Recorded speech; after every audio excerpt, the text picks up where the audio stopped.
This is Cowboy Chronicles on the North Dakota Cowboy Hall of Fame social media network. We'll start with the recipients from the pre-1940 era, and we'll call on Jay Grantier and his family. Jay was a McKenzie County rancher back in the late 1800s, came into the Dickinson area. I think as we look at the things that Jay contributed and did, he was one of those individuals that made two complete trips to Texas and back, and I think fittingly he was described as an outstanding cowboy and horseman who knew well the trails, the challenges and joys of early day ranching. So Jay and your family, please come forward. Thank you very much. There are quite a number of descendants of Jay Grantier in the audience here today. Some 40, I'm guessing, from 7 different states. And the first bit of good news I'm going to give you is I'm not going to introduce them all. But I do want to introduce a couple. My dad was first married to a lady named Sophie Gamache in 1895. They had 6 sons, one of whom is with us today. That's Ed Grantier. He now lives in Sidney, Montana. He's 87 years old. He lives there with his wife, Betty.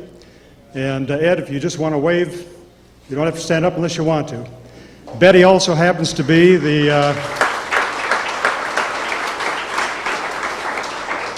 his wife Betty also happens to be the daughter of another Hall of Famer, Frank Keogh.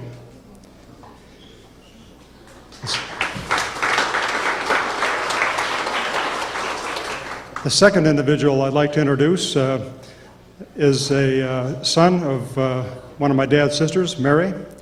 Mary married a fellow named Alec Dahl, and they were fortunate enough to have a son by the name of Randall. Randall and his wife have driven here all the way from Chehalis, Washington. Randall's about 84. I'm not giving away any secrets, I don't think. Randall, why don't you stand up or wave?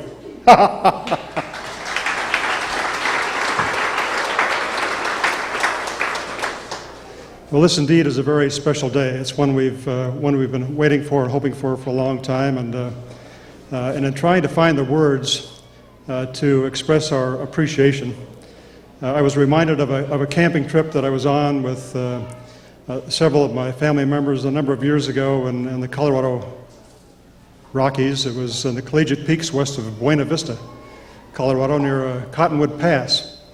And as we were out hiking one day, we came across a flat piece of granite hidden in some bushes on which was crudely chiseled a message. And the message was this. It said, "Tom met Nancy here on," and it gave the date. And then below that was chiseled this message: "The sun shone an extra hour this day."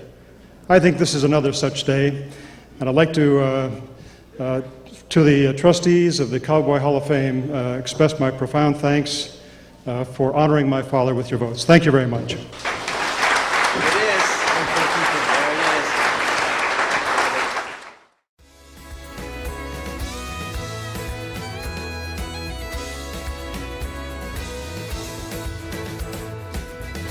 is. This is Cowboy Chronicles on the North Dakota Cowboy Hall of Fame social media network.